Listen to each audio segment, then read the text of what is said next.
तो ये 84 आसन जो कि बुनियादी योगासन है, ये 84 तरीके हैं शरीर को एक मार्ग बनाने के। असल में हर किसी को सारे 84 आसन करने की जरूरत नहीं है, केवल एक ही आसन काफी है।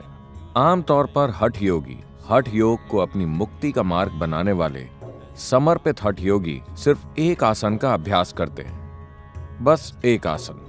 एक सोचने वाले दिमाग के लिए यह समझना मुश्किल है कि कोई इंसान अपना सारा जीवन एक खास तरीके से बैठने की कोशिश में क्यों बिताएगा।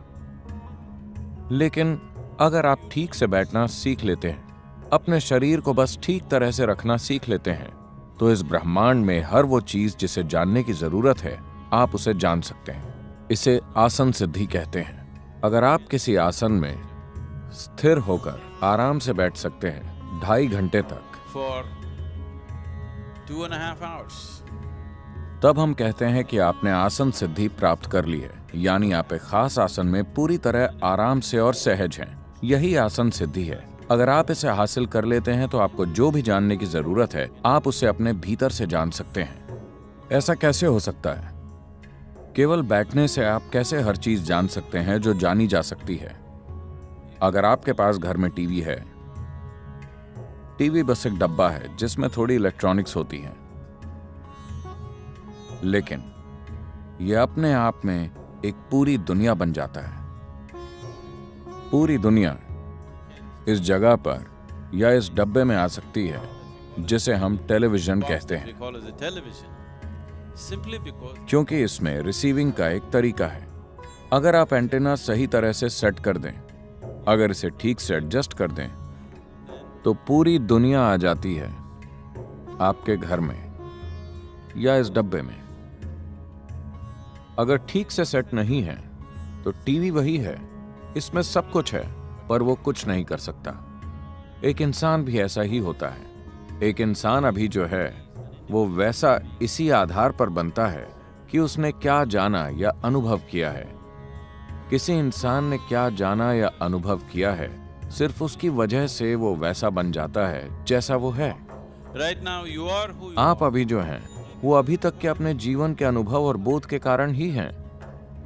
आगे भी आप उसी के मुताबिक बनेंगे जो आप भविष्य में अनुभव करेंगे। आप जो भी जानते या अनुभव करते हैं वही आपको वैसा बनाता है जैसे आप आज हैं। तो योग की पूरी प्रणाली सिर्फ अनुभव या बोध को बढ़ाने में दिलचस्पी रखती है। तो अगर आप सही तरीके से आसन में बैठते हैं, अगर आपका अलाइनमेंट सही है और अगर ये किसी तरीके से ब्रह्मांडी ज्यामिति से मिलता है, 84 अलाइनमेंट्स हैं। अगर कोई व्यक्ति इन 84 आसनों का अभ्यास करता है या सिर्फ एक आसन में महारत हासिल कर लेता है और उसके माध्यम से बाकी 83 तक पहुंचता है, then तब वो अब तक सृष्टि में हुई हर चीज को जान सकता है, क्योंकि उस सब की याददाश्त आपके शरीर के भीतर मौजूद है। हम कह सकते हैं कि एक कोड के रूप में इसे जगाया और सक्रिय किया जा सकता है। अगर ये आपसे बाहर के दूसरे आयाम को स्पर्श करती है तो आसन शक्तिशाली साधन है। योग आसन जुड़ने के शक्तिशाली साधन है। मैं नहीं चाहता कि आप योग के अर्थ को भूलें। योग का मतलब है जुड़ना। जुड़ने का मतलब है कि दो एक हो गए हैं। दो का मतलब इस अस्तित्व में सिर्फ दो ही चीजें हैं, आप और बाकी का अस्तित्व। बाकी की चीजों को आप पहचान सकते हैं ये, वो या वो के रूप में, लेकिन असल में सिर्फ दो ही हैं, आप और बाकी का अस्तित्व। क्योंकि आपके भीतर अनुभव के सिर्फ दो ही आयाम हैं। आप नहीं जानते कि इस ब्रह्मांड में ऊपर और नीचे क्या है। आप नहीं जानते कि आगे और पीछे क्या है। आप कुछ नहीं जानते। ये सब हमने अपनी सुविधा के लिए बना लिया है। अनुभव के आधार पर वास्तविकता सिर्फ इतनी है कि किसी चीज को बाहर कहते हैं और किसी चीज को भीतर कहते हैं। तो अनुभव के ये दो आयाम हैं, भीतरी और बाहरी। so yoga तो योग का मतलब है इन दोनों को मिलाकर एक कर देना, बाहरी और भीतरी, आप और बाकी सब, आप और कोई और। जब आप और कोई और नहीं होता, तब सिर्फ आप और आप होते हैं, तब वो योग है।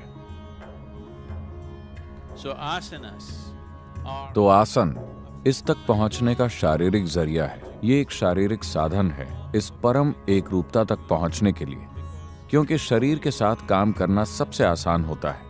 अगर आप अपने मन के साथ कुछ करने की कोशिश करते हैं तो ये कई तरीके से चालें खेलेगा। At least with the body. कम से कम शरीर के साथ आप इतना तो जानते हैं कि ये ठीक कर रहा है या ठीक नहीं कर रहा है, ये सहयोग कर रहा है या सहयोग नहीं कर रहा है।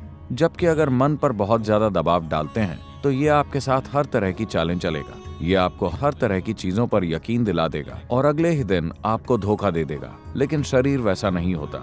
आप इस पर यकीन कर सकते हैं। अगर आप इसके साथ समझदारी से काम करते हैं तो योगासन निश्चित रूप से परम एक रूपता की संभावना की ओर ले जाएंगे।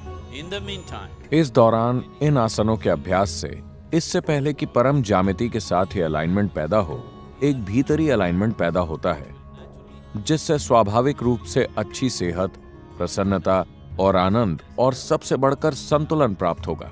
संतुलन को मॉडर्न सोसाइटीज ने अनदेखा किया है और उन्हें आज इसके लिए भारी कीमत चुकानी पड़ रही है।